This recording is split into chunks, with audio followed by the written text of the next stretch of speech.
Hello बच्चों, let's see this question. So the question is saying prothallus in pteridophyte. अब ये prothallus के बारे में पूछ रहे हैं, टेरिडोफाइट के. ऑप्शंस यहाँ पे हमें दे रखे हैं ए बी सी डी. अब हमें इन चारों में से चुनना है. तो मैं बेटा आपको बता दूं कि टेरिडोफाइट्स जो होते हैं दे शो अल्टरनेशन ऑफ जनरेशन. ठीक है, क्या शो करते हैं बेटा? अल्टरनेशन ऑफ जनरेशन क्या करते हैं? इनकी जो डोमिनेंट फेज या फिर फर्स्ट फेज होता है वो कहलाता है स्पोरोफाइट. स्पोरोफाइट. और इनका जो सेकंड फेज होता है वो कहलाता है गैमीटोफाइट. गैमीटोफाइट. ठीक है बेटा. गैमीटोफाइट को, ये तो हमारा क्या हो गया, मेच्योर हो गया. इसको यंग वाले को बोलते हैं, यंग गैमीटोफाइट कहलाता है. यंग गैमीटोफाइट जो बिल्कुल जस्ट बना ही बना है स्पोर के जर्मिनेशन से, यंग गैमीटोफाइट को कहते हैं हम लोग प्रोथैलस. प्रोथैलस. अगर मैं प्रोथैलस के स्ट्रक्चर की बात करूं तो हम दूसरे कलर से बना लेते हैं इसका स्ट्रक्चर.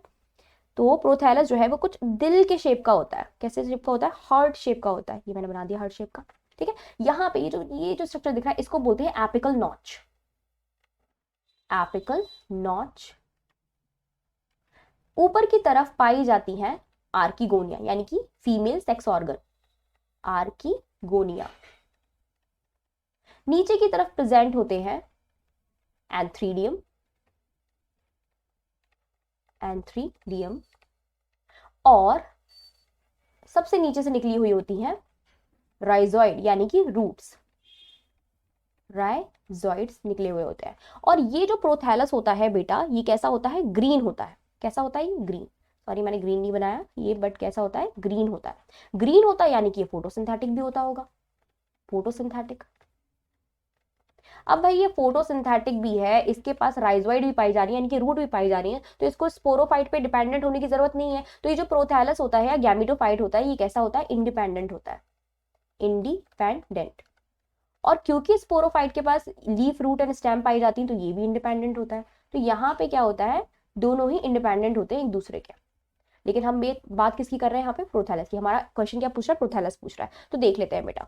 अब प्रोथैलस में हमारा पहला ऑप्शन दे रखा है non vascular haploid multi cellular small mostly photosynthetic thalloid gametophyte. Option B कह रहा है vascular and multi cellular sporophyte. C कह रहा है 2N free living gametophyte. And C is thallus plant body is same pteridophyte. तो बेटा यहाँ पे हमारा ए ऑप्शन जो है वो बिल्कुल बिल्कुल करेक्ट हो जाएगा. नॉन वेस्कुलर होता है यानी कि इनमें जाइलम एंड फ्लोएम नहीं पाए जाते, क्योंकि ये गैमेटोफाइट है. और आपको पता होना चाहिए गैमेटोफाइट जो होते हैं वो हैप्लॉइड होते हैं, स्पोरोफाइट जो होते हैं वो डिप्लॉइड होते हैं. तो गैमेटोफाइट है, यंग गैमेटोफाइट को हम प्रोथैलस बोलते हैं, तो हमारा प्रोथैलस भी क्या होगा? हैप्लॉइड हो जाएगा. मल्टी सेलुलर तो आपको देखने को ही मिल रहा होगा, इतना बड़ा स्ट्रक्चर है, आर्किगोनिया एंथ्रीडियम कंटेन करे तो मल्टी सेलुलर है. ग्रीन होता है ये, तो ये फोटोसिंथेटिक होगा. थैलॉइड गैमेटोफाइट है यानी कि इसमें आप लोग रूट, स्टेम एंड लीफ जो है वो डिफरेंशिएट नहीं कर सकते, इसकी कोई पर्टिकुलर बॉडी नहीं है, थैलस लाइक स्ट्रक्चर है. ठीक है. तो हमारा ए ऑप्शन जो है वो क्या हो जाएगा? करेक्ट ऑप्शन हो जाएगा. बी कैसे रॉन्ग है बेटा? बी जो कह रहा है वो ये कह रहा है वेस्कुलर कह रहा है, तो ये गलत है, वेस्कुलर नहीं है ये. Haploid which is right. Multi cellular sporophyte, but ये स्पोरोफाइट नहीं है. प्रोथैलस जो है वो क्या है? यंग गैमेटोफाइट है. B is wrong. सी ने स्टार्टिंग में ही इसको रॉन्ग बता दिया, 2N बोल दिया, और हमारा प्रोथैलस जो है वो हैप्लॉइड होता है, तो ये सी हमारा यहीं से रॉन्ग हो जाएगा. डी कैसे रॉन्ग है? डी कह रहा है थैलस है, बिल्कुल सही है. Plant body in same pteridophyte, नहीं बेटा, टेरिडोफाइट की जो प्लांट बॉडी होती है वो डिफरेंट होती है प्रोथैलस से. Prothallus is like this, heart shaped. और जो प्लांट बॉडी होती है उसके पास तो आपको पता है रूट भी पाई जा रही होती है, स्टेम भी पाई जा रही होती है, लीफ भी पाई जा रही होती है. सो डी इज ऑल्सो रॉन्ग. तो correct option is a. I hope आपको समझ में आया होगा. Best of luck.